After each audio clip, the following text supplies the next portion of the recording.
Joanna, do you have a camera at all? Oh, I can't hear you, Mr. Kenny.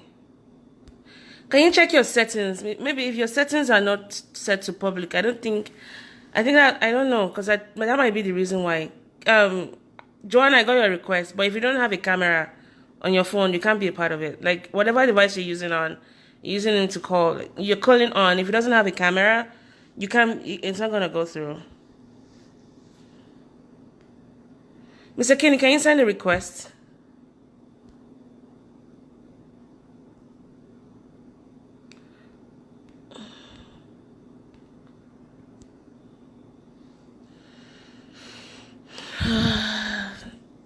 This is frustrating. Let's see.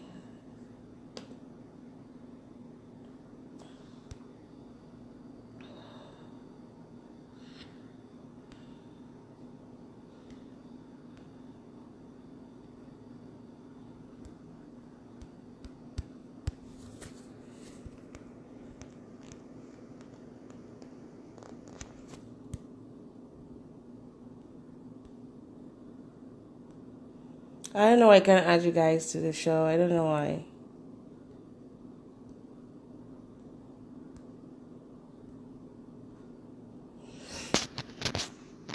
Can you check your privacy settings? If your privacy settings is like restricted, because I don't know why this is difficult with you guys, like both of you. I don't know why it's not. Because I see the option of adding somebody else, but not both of you. I don't know what's happening. Thank you, Sister Alcon. I have another show right away. I think that's why I'm a little bit flustered. How you doing, sister? How's work? Deep breath.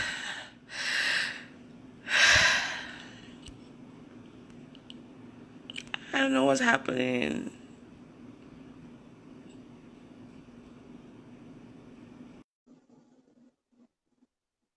Yeah, I don't know.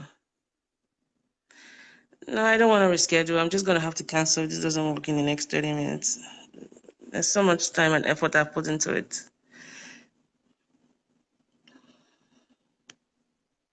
Adding? Can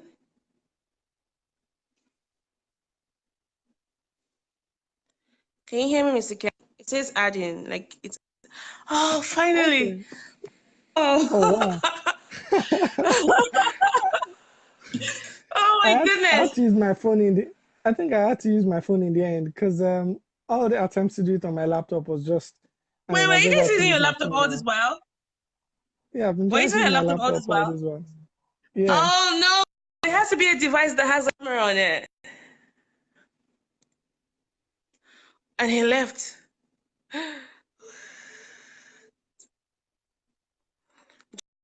These issues. Thank you, Sister Code. Jonah, use your phone. Hi, Wale. What's up, babe? Sorry, that's for Taiwan, no Wale. Sorry. Babe as in Taiwan, my husband. He's watching as well. Started watching right after you. Don't want to send like the wrong impressions here. Mr. Kenny, are you there?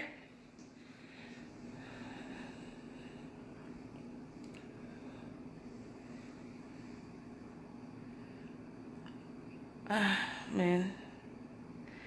The devil is a lie.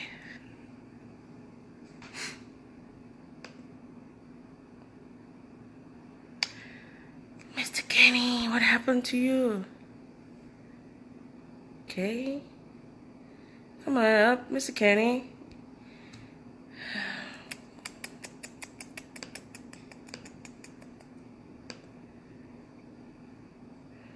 This is weird. Just holding this on the phone and doing nothing about it.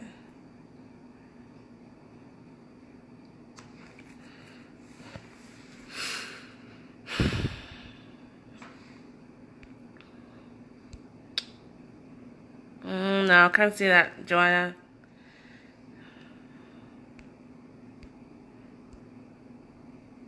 And there's something off with your phone or something, Joanna, because the request is, I mean, it's showing here, and I approve, but it doesn't like populate. Yeah, some things.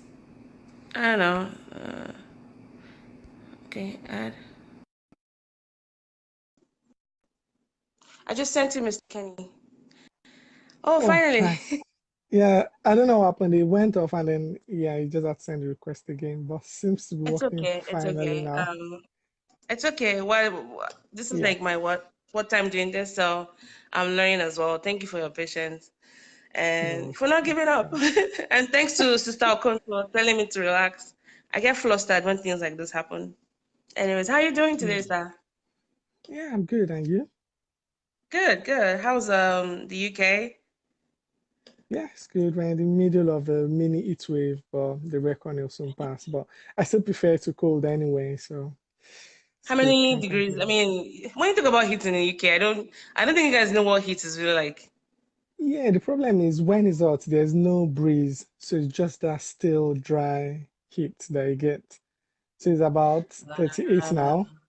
It's about 38 now, and then there's just no heat. That there's no breeze. There's no breeze, So so it's hot. yeah, Like hot air. yes.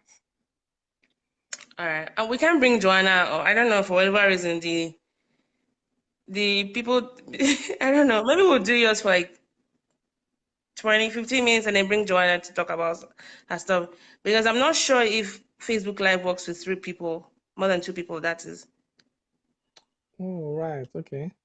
yeah, I'm not very sure about that. So, anyways, I want to just say a little bit about you and yeah. Joanna, go fix your glitches and then that's whatever. Go fix your glitches and then when you can sort it out, let me know and I can bring you back on board. But I'm gonna start with Mr. Kenny because time is like really, really going. All right. Thank you once again, Mr. Kenny, for coming on the show. Really, really appreciate it. I know you are a digital expert. You also love reading books. You love sports as well. You actually have a website dedicated to sports. And It's not really sports, it's just aggregating news. So I just get feeds you love, from different blogs yeah. and then yeah, that's what goes. Then instead of just leaving it empty, that's You what I take it just did. seriously than I do. I want to talk about sports. I mean, like soccer. You take it seriously than someone like me would, would take it. But anyways, you're Nigerian. You've been living in the UK. You're happily married. You have a daughter. I actually met Mr. Kenny through my show. He's one of my listeners and one of my biggest supporters. So, did I miss anything else about you? I think that's pretty much it. All right. And Mr. Kenny was actually the one that suggested this topic. He emailed me. And so I wanted to give him credit for that. Thank you very much. One of the things I try to do on the More Sibyl podcast, which is the show I'm talking about, is to try and build community and to talk about issues that might be that are relevant. They might not be interesting to everybody, but at least that are timely and relevant. And this is a very timely issue because August is usually the time when people leave the country, either for school. It's just that peak time of the year when people tend to leave the country. So I'll just get us started by asking Mr. Kenny, can you tell us a little bit about your immigration journey? Okay, yeah. Like I said, I've been living in the UK for almost a decade now. So prior to that, I lived in Nigeria. I lived a quarter of a decade, my first 25 years in Nigeria. Went to school, did my primary school, secondary, and university in Nigeria. And then at the point, I was working in a bank. I used to work in a bank. I was the web manager of the bank. I worked there for about 3 years, and even one of the guys watching us, Chuzi, was one of my colleagues at the bank. Yeah. So yeah, I used to I was there for about 3 years, and I was just looking for the next evolution. What's the next thing? So I went to one of these career fairs where different schools come. At the time, it was Amazon Center, so different school had their stalls there where they were talking about all the courses they offer. I shortlisted about three schools here in the UK, and then I just decided to come attend Middlesex University for my master's degree. And that was In what? in my master's was in business information systems management. Okay. So that was in 2009. So I came over for my master's in 2009. Did my master's. And then after my master's, I came in as a student. So I came in with a student visa. And at the Visa. time, the UK had another visa that they gave to students that studied there, which they call the post-work study visa. So when I finished the master's program, I applied for the post-work study, and then I got the post-work study, which allows They you don't to have work. that anymore, do Because they? as a, yeah, they don't have that anymore.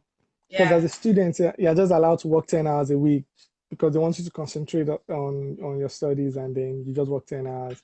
And then after that, you get onto the post-work study that allows you to um, work normal working hours, the usual 35 hours a week. So yeah, I went onto that visa. The visa usually lasts for 2 years. And then after that, you can apply for another visa. And then that's how it has been since then. So that's pretty much it in a nutshell. Came here to study initially. I liked it here. And I've been quite fortunate to get a good job. I met my wife here, who happened to go to the Hey. same, who happened to go to the same Hello, Mrs. undergraduate Popola. If university. you ever listen to this. Yeah, I think I invited her. She might be watching. But yeah, I met her here, and then yeah, we got married, and then yeah, we decided to stay here. How long ago? What year did you move to the UK? She was in 2009. Okay, okay, okay. So you've been here for 9 years now, almost 10 9 years. years, yeah, 9 years.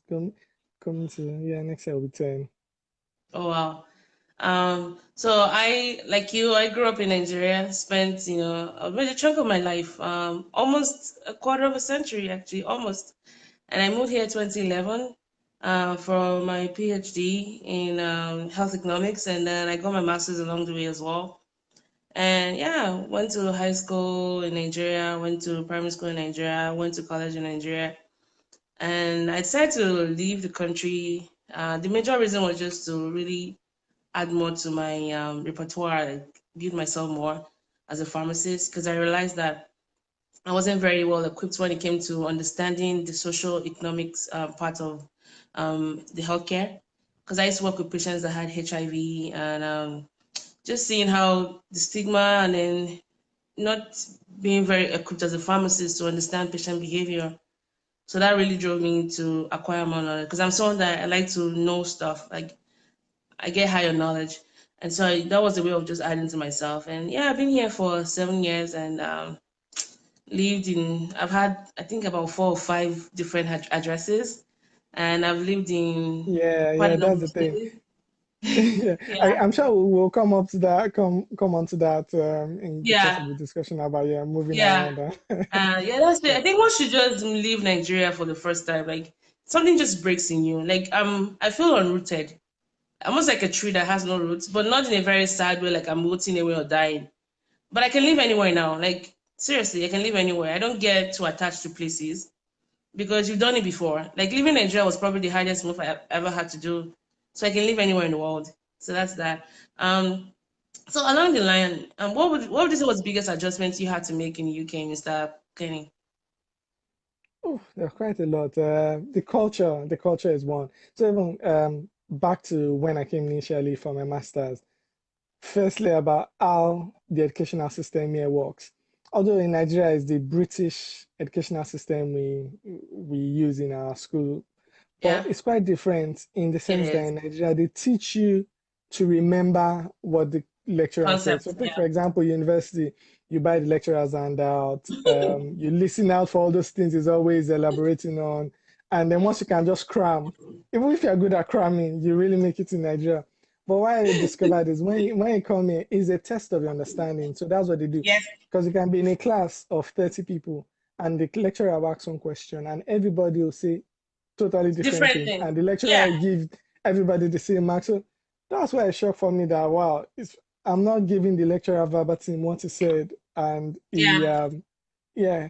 So that was one thing that was quite different. The weather too was quite different.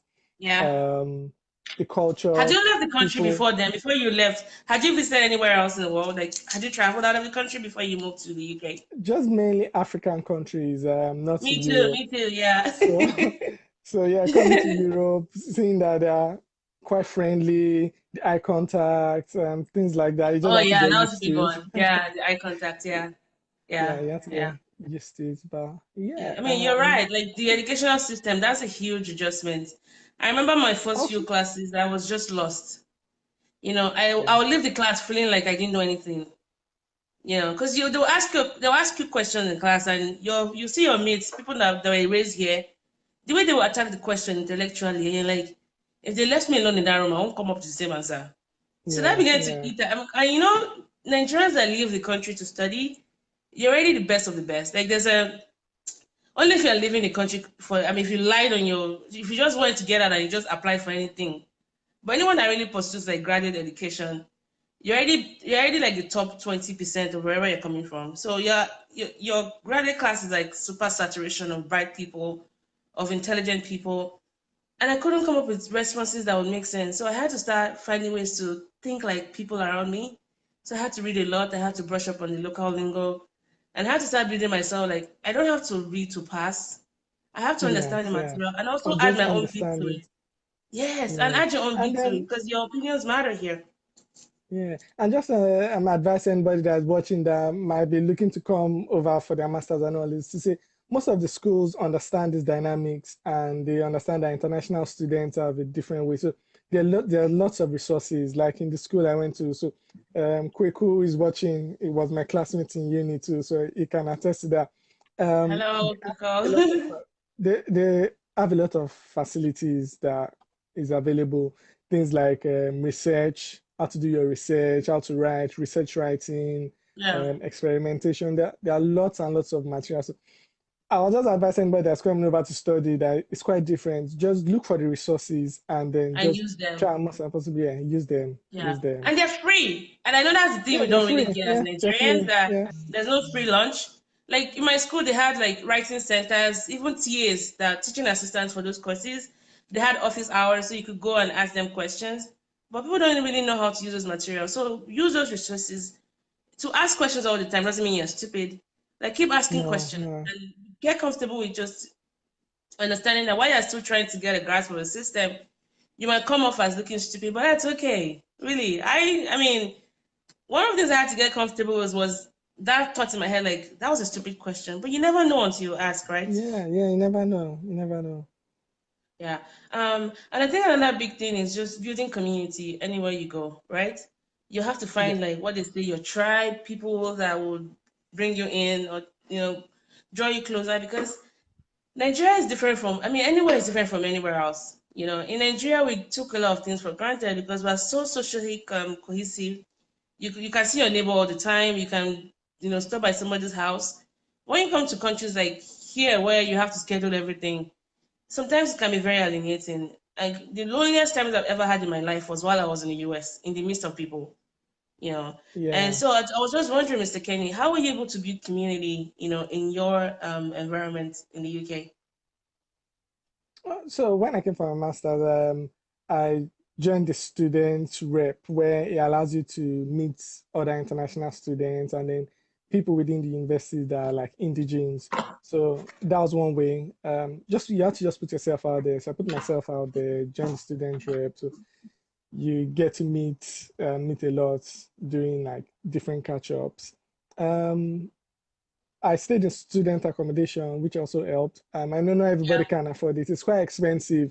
Um, yeah, to be fair, I won't advise anybody to do it. You can just save that money and rent out. But I joined. I was in the student accommodation, so there was a community of people within the students yeah. accommodation. So yeah, most of the friends I made were from the students accommodation. And then yeah, church too. Church was also Oh yeah, that's a a good big mechanism. factor. Yeah, when you join church, they always have groups that always help out. Oh, my cousin just left a message. He's Yeah. said, Oh yeah. Oh, welcome, Mr. Olasubomi Aluko. Yeah, doing his MBA in the US. Yeah, I mean, what you're saying is no different from what I would say as well. And I think the commonality is wherever you go, you have to like you have to find a community. No matter yeah, how if you think you're an introvert or an extrovert, like you still need people around you. And in addition to what you said, those mechanisms of church, organizations, when you go for organizations and you find a common interest group that you like, speak up, like make yourself known. So people can even be drawn to you, like take positions of leadership, because that also builds your network. I can't tell you how many times I've stood up in a room to talk, and people come and talk to me after. I was like, oh my goodness, I'd like to hear more about your work. I'd like to hear more about you. And people start getting to know you. They start recommending you for positions. So put yourself out there a little bit, just a little bit, and speak up in a room. Not just getting up and speaking up because, you want to just make yourself announced. No, have something substantial to say, even if you're just adding to the current narrative. And then Yeah. understand that here is different. People are different. And one thing I always say about the US is they're very friendly, but they're not necessarily friends.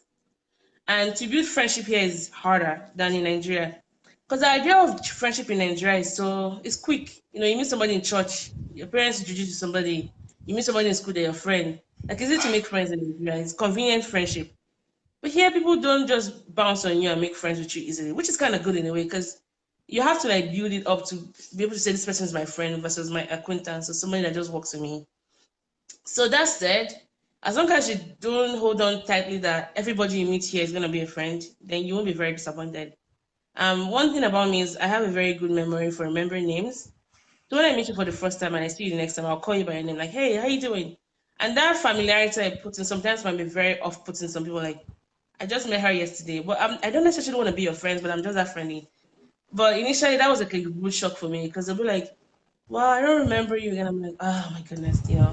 So friendship here takes work, but it's worth it. Find your community, find your people. The holidays can be very, very lonely, especially Thanksgiving. I know those weird holidays they have here that we don't have in Nigeria. That can be very, very, lonely. But you need a community. And in addition to making friends with people that are like you, make friends with people that are even not like you. Like if I were to tell you the Yeah. number of friends I have, like they're from all over, all over. I've learned a lot from my, Indian friends, my Chinese friends, from my Korean friends, because they see the world differently than we do. We also bring something to the table. So make sure your friends are people that look like you and think like you all the time. I have friends that are atheists. I have friends that are Buddhists. I have friends that are that they have beliefs they're not compatible with mine, but that's not why I'm friends with them. I'm friends with them on different levels because we connect on some other levels. So make sure that your pool of friendship is very heterogeneous. And even American friends too are really good to have, especially during the holidays. They can bring you over and you can have Thanksgiving with their family. And you're not just doing that because you want to get some curry some favor from them, but make sure that you're making friends with people along the way because you never know. You just never know. Mr. Yeah. Kenny, I don't know if you wanted to add anything to that. No, I just had a few other things that I wish they told me Like before. what? Okay. Another one is that you have to be financially savvy. Like another thing that was the other thing that was shocking to me here is that how it's so commercial and retail based. So you come here, even from when you're a student, they flash things like you like student credit card, um, For free. the credit accounts, things like that. And one thing I've noticed about here is you have to have credit worthiness. At the beginning, That's it might it. sound like nothing, but when you decide to settle, your credit score is really key because they affect things like when you want to buy a house, if you want to Yeah. buy cars and things like that. Yeah. You check justice. Even some employers check it. Like if you want to work in financial services here in the UK, Of course. they check your Yeah. credit score to see that do you have any outstanding debt, something like that. So it's easy to get into debt. I see a lot of people call me and get into debt because, okay, you come in, they see you're a student. Once you open your account, they give you a credit card with £1,000 limit. You're like, wow, I can just spend anything I like. So, and it catches up because if you don't start to pay, then it just catches up because your score, what happens is your score reduces and it takes a long time for your score to build up after being so low for a while. So, yeah, one Yeah. thing that people should be wary of is you have to just be financially savvy. You have to Yeah. be also wise. People, yeah, there's a standard. So, yeah, cut your coat according to your size. Like there are different stores. There are the high-end stores and low-end stores. By the end of the day, everything has standard. So when you're starting off, I say just go with the budget way. People may say, oh, I don't want to go down to a budget Yeah. grocery or I want to go to a budget retail store. by the end of the whatever you buy, they like if it's your shirt you want to buy, it still has a standard quality that you know that what you're getting, even despite the fact that it's cheap, is still going to last. So Yeah. you just want to be in the habit of just starting small, and then the more your earning power increases, then you can The more, uh, yeah, like I move always forward. say here, it's If a not, trust system. It's a trust system here, even in the US too. I couldn't get the hardest thing to wrap my head over was around was the credit card system because you're not used to that in Nigeria. You pay everything in cash. Like if you wanted to yes, buy a car, everything you pay in cash. Yeah, cash, right? And then you come here, it's like, here, have all of these credit cards. And I remember the first time I got my credit card, I was so afraid. I couldn't even put it in my purse. I hid it under my pillow somewhere. And I refused to use it for the longest time. Until one of my seniors was like, hey, why not use your credit card to pay for that? I'm like, no, I don't use it. It's like, why? And then he sat me down. He was Nigerian and I someone that whose opinion I really, really respected. He was like, you need to use it. Like you need to use it, but make sure you pay it right back because you need to build that trust. So that when you want to buy something like a car or when you want to buy a house, you already build that trust and they can entrust more to you. It's kind of like the biblical principle that to whom much is given, much is expected. much is expected. Yeah, Now, if you're yeah, a student, don't get lured into it. Start with something low. Like my school had this corporate like a co-op attached to the school, and they helped you. They gave you like I think $2,500. That was the maximum you could get, and it started with a very low interest rate. Now another thing you have to consider is that some of these credit cards they have what they call introductory APR. Like maybe the first year yeah, you yeah. don't pay anything, like zero You don't percent, pay anything. but you have to read the fine print because the next year can Yes, be like yeah, up to like 20% APR or even, and you're like, what the heck? So what does that mean? If you're paying the minimum, like maybe your minimum is $150 and you're paying that, if you keep paying that, the chunk of it goes towards the interest, not paying off the card. So you might get stuck in that loop for like the next 30 years or so if you keep paying that. So make sure that you don't go too much on it. I mean, some things will come up. You might have some emergencies you have to use a credit card for. But have it at the back of your mind that you need to pay up as soon as possible. And now the worst case scenario would be never miss your payment. Don't miss your payments. And some things yeah, that can lower your definitely. credit score. If you miss payments, that's gonna really ding. They have like hard hits and then soft hits in your credit card. Some things like the length of your credits, like how long you've had that credit card that you haven't paid, that can affect your score. There's some like how many credit card inquiries you did. If you're going bank to bank shopping for credit cards, that can impact your score. But there are hard Yeah, the hits like balance, even the balance on the your balance and credit. then Yeah, the ratio of what you earn and what you spend. They also look at that. Now, what can really make your score really go bad that's very hard to build back is when you miss your payments. So try to pay, even if you're not paying all of it, pay the minimum every month. If the worst case scenario, like nothing is happening, because I had those times where I couldn't pay more than the minimum because I was in school, I had a lot of things coming up. And so I told myself, okay, even if I'm paying towards the interest, at least I'm not missing my deadline. Yeah, Chuzi, remember, by the way, you guys please send questions if you have questions, we'll answer them. Thank you, Chuzi, for that comment. Yes. He always says to people who come to the UK, be careful, else you run into debt. Yes, Fatima, welcome aboard. Fatima said it's true. We can't we buy what we can afford in Nigeria. We don't do credit card. Yes. Owote Abani, what's that thing? Oh wait. Ali, no, something like that. There's a Yoruba saying that's coming to mind and is off of my mind. So yes, watch out for the credit score, credit card trap. It's a good yeah, thing, but it could turn to a dangerous thing in your hand. yes, yes, And definitely, by the way, people definitely. that even buy stuff sometimes they buy on credit. So you might see them on Instagram flashing all of that. I'm not trying to, put down anybody, but don't assume that everybody in the US or in the UK has money. Sometimes people pay for they buy things on credit. Like for example, I got a car like 2 years ago. I put a minimum payment. I couldn't afford to pay thousands of dollars for my car.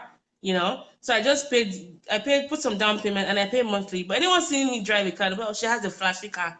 I'm still paying my monthly payments. So the system here helps you live whatever lifestyle you want. Doesn't mean that you can afford it all the time. Yeah, Fatima just commented. She said she has that credit card is just to build credit score. Yes, that's absolutely correct. If you want to build your credit score, the fastest way to build up your score is to have a credit card. Yeah. But what you Yeah. need to do is, as soon as you pay, as soon as you spend, pay it back at the end of the Pay month. back, yeah. If your aim is to build your credit score, always make sure you have a zero balance. That means as you spend, you pay You're it paying back, it back. and then that way Yeah. your credit score improves. Some people build their credit score, they can ramp it up within a year using that method. Just Yeah. get a credit card and pay it back immediately, it will Yeah, and improve your score. credit card Yeah. really is the worst way to build your credit score because it's consumer related. Like, because there's no trust with that. The fastest way to really build your credit score is to buy a car, like take out a car loan. But it's a catch-22 situation here in the US. Nobody can really give you a car loan if you haven't built the credit score, if you haven't built the trust. So credit cards may be the training wheels of building your trust here in the US. But you have to make sure you're using the credit card well, you're paying it on time, so you can have a good, credit score and you can get a lower interest rate on a car. Because car, houses, like, taking like a mortgage loan The or mortgage, a yeah. car loan, those are really fantastic ways to build your credit score here. But nobody will look at you if you don't have any credit history. Yeah, yeah, Nobody's gonna look yeah. at you because you're looking at. Because I have a friend, he just started his residency here, and he wanted to get a car, and even though I mean, he looks good on paper, like as a resident, he's gonna be earning a bit of money, but guess the introductory rate they were giving him for a car loan, almost 20%. Wow. Meanwhile, you can get as low as 3% or 8%, 3 to 8 Yeah, percent. double You're really digits. good That's I because he yeah, had no history, no history. You're just saying I'm gonna be good, but nobody knows. Like I'm gonna be a good person, but I haven't trusted you. So yeah, yeah, start with yeah. credit cards as a training wheels, but don't get sucked into it. Yeah, don't get stuck on it. Yeah, yeah. Yeah. And another thing Mm. I want us to talk about that your relationships will change the people around you. So I'm the oldest in my family. I have two brothers, and after a while, you just even though we keep in touch, we have a WhatsApp group, we talk. Going home, I realized that I've been gone for so long that everything had changed, and there were different people. I was a different person. And you miss out on a lot of things. Your friends. You miss out on your family as well. And there's always this guilt of being away from home. Like when I hear that anybody in my family is sick, I feel so guilty about it. I don't know why. Like, but everything. Your relationship also changed. You lose a lot of friends as well. So I don't know if that's something you related to, Mr. Kenny. Mm. I mean, in the age of technology where there's WhatsApp and all, you still Well, tend let that to be. Can't be have an lie. idea. Yeah, you still get an idea of what's going on with everybody. You see their Yeah. regular Facebook update or their Instagram update or the odd message on WhatsApp, but it's just that conscious effort. It takes a conscious effort. So, same likewise, I still have siblings in Nigeria and I have some siblings in the States. So, it's just that conscious effort of making that call once a week or sending that message. Uh, I mean, it's with every relationship, you have to put in the effort and it has to be both ways. So, you message them, you call them, and then they too, they call back and yeah, that's the way you try and maintain the relationship. But yeah, I understand the fact that yeah, the distance It can does. Yeah. also make some of those relationships. Yeah, I mean, with family, there's no escaping them because family will always be there for you, yeah. But some friends that you've drifted apart because of distance.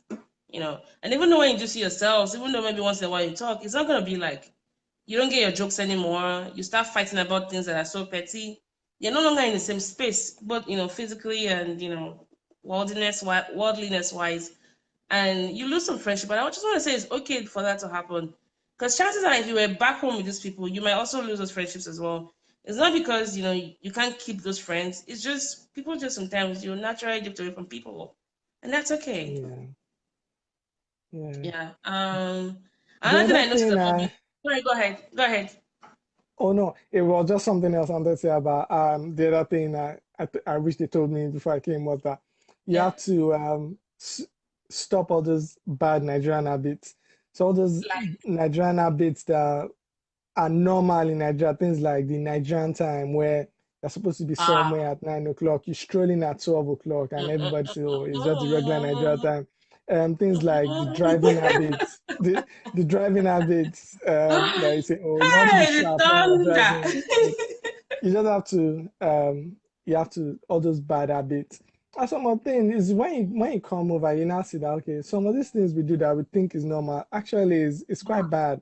Things like the So, lateness. I mean, yeah. I've been in interview panels where somebody is supposed to come for an interview at 9 and they strolling at 9:30 and you're like, everybody's just looking at it that what's wrong with you? Or you're supposed to be in a meeting and Automatic so disqualification.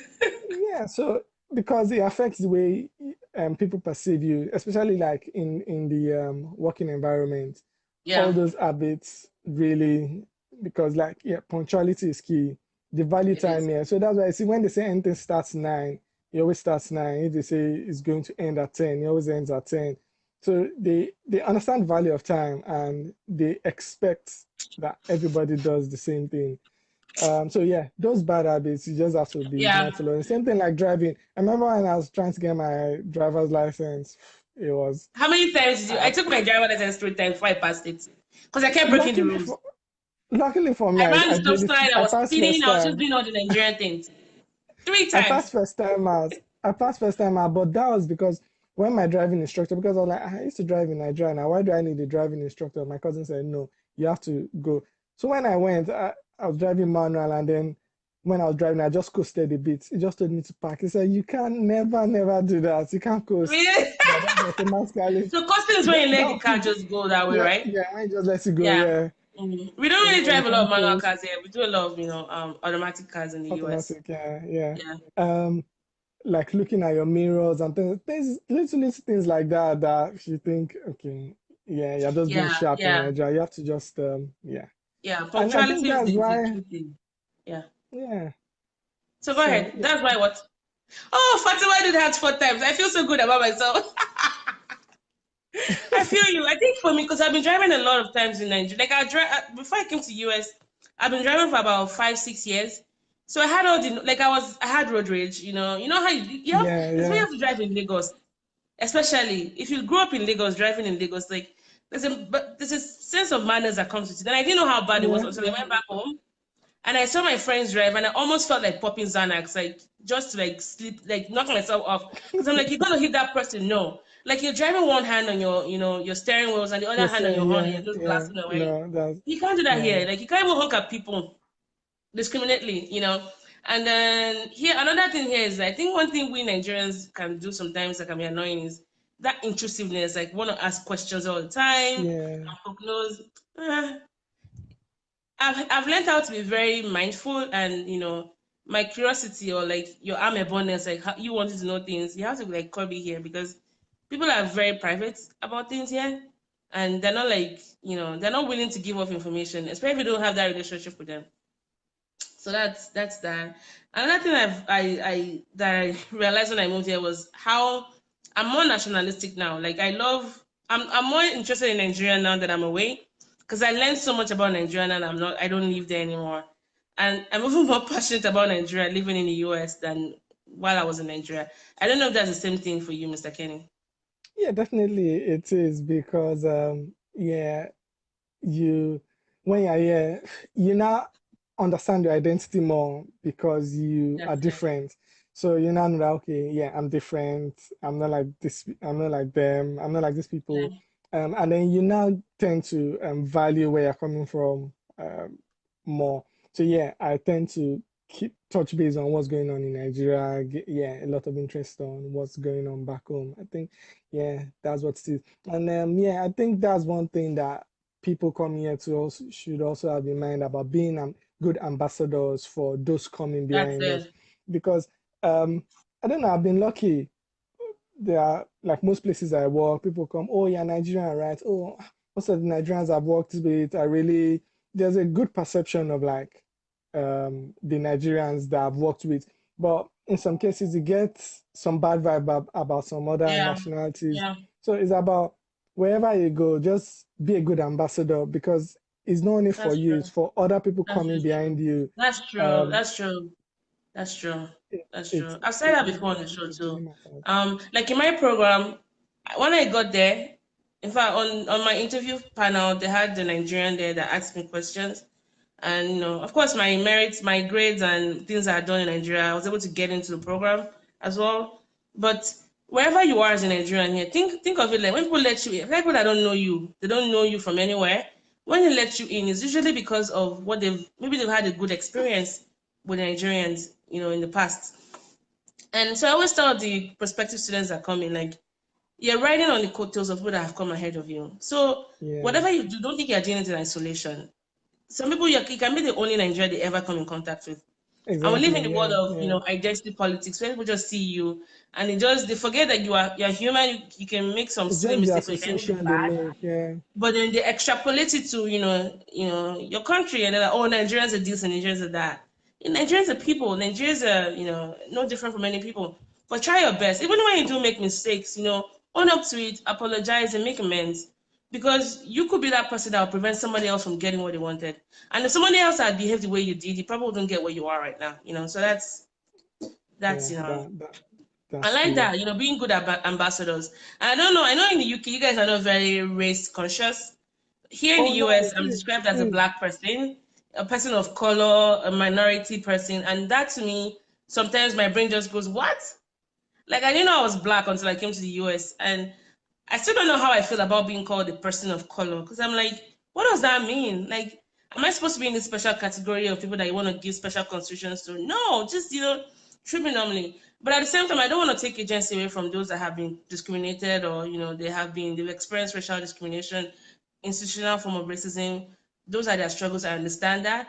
But as a Nigerian, that was difficult for me to assimilate. So I mean, even today, it's very hard for me to like join groups that are for persons of color because I just want to be boxed into, a certain category because of my skin color. I don't want to, this is just me. I don't want It's to. yeah, it's the unfortunate world we live in. Like here in the UK, it's really because I'm sure you'd have heard about the Brexit vote and all. It's just about Yeah. even amongst the white people, there's that divide amongst the Western and Eastern Europeans, where there's Eastern Europeans are flooding the country and they want to control the amount of people that come in. So it's really something that is a struggle here. Yeah. But Politics. yeah, Politics of it.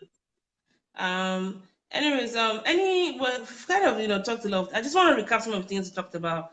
We didn't even talk about health insurance, but you guys don't have health insurance issues in the UK, except for the long yeah, waits and, there. the rationing you guys do, socialized form of medicine.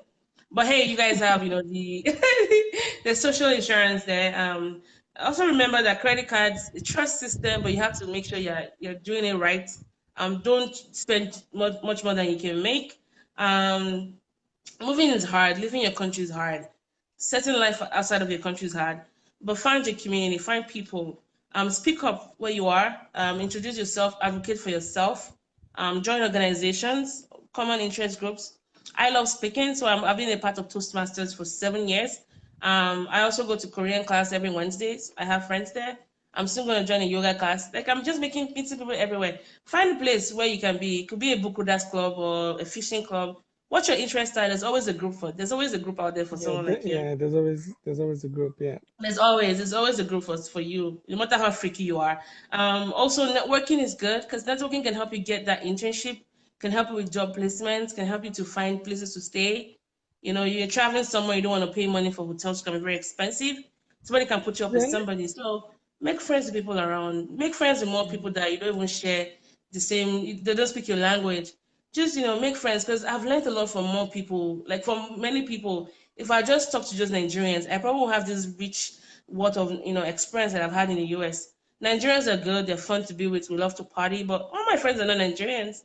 And everywhere I go, they're like, "Do you want to meet Nigerians?" I'm like, "No." Like, if I find a Nigerian outside, fine, I will say hi to them. But I'm not gonna go out of my way to just hang out with Nigerians only. No, I just want to I hang think out with people. another way Like, to get you uh to integrate well in the system is volunteering. People see volunteering that, oh, it's paid, that I'm not going to get paid, and but it really helps because once you volunteer, it just shows that selflessness. And the good thing about volunteering is once you volunteer, make note of it in your CV because it also helps once you put it in your CV where, oh, I volunteered as a caregiver for so. It just shows that extra curricular activity that you're doing to help people in the society. And a lot of employers really value it where people give extra. So volunteering helps because it also allows you to meet more people that you ordinarily not meet. So yeah, yeah, if you move I agree there, with you're looking that. for something to do, just yeah, I agree with that. volunteer. I have volunteered at an animal shelter before. If you like animals, I love dogs, but apparently I can't have pets in the US. Totally different conversation for another day. I have volunteered as a math. I've volunteered as a math teacher, like for seventh grade and eighth grade. Turns out I love teaching math. So there's always something you can volunteer. You can, and make sure you put that in your CV. Usually they have a place for extracurricular activities Extra, or yeah, yeah. volunteer work, and that counts. That counts. I volunteered to host a marathon before. I volunteered to host a youth leadership program. Like, yeah, find something to give back. If I hear where sometimes, work is good, but you need an outlet as well. Especially when you point the times I feel like my best really is when I'm doing services for others and I'm not getting paid for. That's when I feel like I'm at my best because I'm giving myself willingly at the cause of something. So find something that can fill you back in, and you're also feeling into the lives of others. And yeah, there'll be lonely days. There are times I've just cried, just because I miss home. I've been here for more than 7 years. I still miss home sometimes, even though home now I can't even define it anymore. I used to have like a very strong definition for what home was, but I don't have anymore. But I still that longing to be a part of But then they something. say home is where the heart is. Isn't that what But where's the people heart? mean? I find that statement really cheesy. Really, where's the heart? I think home is where you connect the most with, like wherever that connection is. And my definition of family now. I mean, I have my core family by blood, but I have friends here now that are like family. Like things they've done with me, things I've done with them. They've been there for me. Like as being they've been there as much as my family could have been there if they were living here with me. So you're gonna have those extended family. I've had family friends that they've come to my graduations. I mean, they've come to pick me up at the hospital when I was really sick and all that. So yeah, your definition of family will be different. Just make sure that your heart is open and you're vulnerable, because vulnerability is also key in thriving in a place like this. Like you need to be vulnerable, and that might come with a lot Yeah, of hurt yeah. sometimes. Then also tenacity too is key Yeah, because and we have that as Nigerians already. There's just yeah, we this have that as Nigerians, and the truth tenacity we is have for life. yeah, Yeah, emigrating to another country. Like for me, I worked in Nigeria, so I know my IT. I'll say I was doing pretty well in the bank when I moved in, but when I came here, I realized that it didn't really count for anything. You have to prove yeah, yourself again. So for anybody coming to, you might experience that to where you may have that belief that I should be doing more than this, but just don't take it as a bad thing. Just take it that you have to prove yourself. You yeah. just have to have that Yeah, tenacity to know that okay, these yeah, people don't really know me. They don't really know me, which is fair enough. And I just have yeah. to put that extra effort to prove myself. So you prove yourself at Very, very school, true. when you're Especially for studying, me, you prove one of the yourself things I at had to work. deal with was It's knowing that as a Nigerian, people already had these bad ideas about Nigerians being 419ers and scammers. So I had to make sure that my intentions were very clear. I don't know. I yeah, felt like I was Jesus, like I was bearing the sins of all the other Nigerians that had misbehaved. Because, like you said, Mr. Kenny, we are like the ambassadors. So it might take time for you to build that trust, kind of like the credit card system, for you to build that trust with people. But you have to be tenacious. You also have to be very intentional. And make sure that your words, your rhetoric, they match up with your action. Like what you say is what you do. You don't lie, you don't steal from people. And when you do those things where you've fallen short of their grace and glory, apologize and let them, truly mean it. Because at the core of it, we're still human, we make mistakes. But don't take people for granted and understand that it takes time to build that relationship. And one thing can go wrong where you just, you lose it. But find ways to make amends. Anyways, yeah, we're and gonna that's wrap on up that now. thing. Sorry, go Oh, ahead. okay. Yeah, and I just want to say that's on that thing that Hello, you Funaya. just have to be Hello, Lawrence. careful. You have to be careful because things might catch up on you later in life. So that's it still boils down to things about being a good ambassador. So things like lying on your CV or Oh, don't do that. We do doing that a lot. things I used to that do that a lot in because Nigeria. at the end of the day, it just comes back to bite you because you might be in a panel and somebody that knows somebody because I yeah, know. I say you can speak French. Then I say parlez-vous exactly. français? And I'll be then, like, oui, oui. Oh, you can say oui, oui. Well, that's the right one. But yeah, don't lie on CD. Well, a simple phone call they can yeah, like I can verify that just information. catch Or up like with in you. Nigeria, Yeah, where things yeah, can like, you can get away with so many things, but not here. Yeah, that's yeah. so true. That's so true. Anyways, thank you, Mr. Kenny, for coming on the show. For those that are listening to this is actually one of the aspects of the More Sibyl podcast. The website is www.mosibyl, M as in Mike, O as in Oscar, S as in Sierra, I as in India, B as in Bravo, Y as in Yellow, and L as in Lima.com, mosibyl.com. There's so many other contents there where you can, learn more about people's stories. I've actually brought Mr. Kenny to the show. I haven't heard his episode yet, but I'm gonna hear that soon. and you can learn more about him. And just there's something very unique about him as well. If you love this content, go on the website and read more and listen to the podcast episodes as well. Um, I also write, so just go on my website. You can learn more about me, about the show. If you want to come on the show and share a unique story or build community for a particular issue, this is the platform for it. Even if it's not something I'm vested in, I'm a public officer now, so I'm just gonna. I want to create communities for people. The thing is, you're not alone. The world is not as wide and dangerous and lonely as you think. Together we can survive. Together we can thrive. Together we can build community for each other. So this is the platform this show is based on. And next, right after this, I'll be bringing on. I'll bring in AO on board. He's Ethiopian. So if you want to learn about Ethiopia and just how really badass they are, there's something very unique about Ethiopia that no other African country has ever achieved. So if you want to hear about that, stay tuned to this because it's going to be right after this show. Thank you all for listening, and thanks to Lourdes, I can see you. Fatima, I can see you. Thanks to everyone who contributed to this. Really appreciate you guys, and apologies once more for the Greek Yeah, initially before we technical got issues. started. But yes, my name is Mo. I'm Nigerian. I live in the US, and yeah, I speak Korean. All right. Thank you, Mr. Kenny. I will catch you on the other side. I feel like there's still more stories that you might send my way. Please keep Yeah, sending the yeah, suggestions my way, and I'd love to bring you back again to talk more about on your yeah. other Well, issues that you bring to my attention. I'm really honored and kamsahamnida. Thank you. My thanks, regards to thanks your for having me family, sir. too. All Yeah, right. thank you. All right All right, then. bye, Bye. bye. Bye, everyone.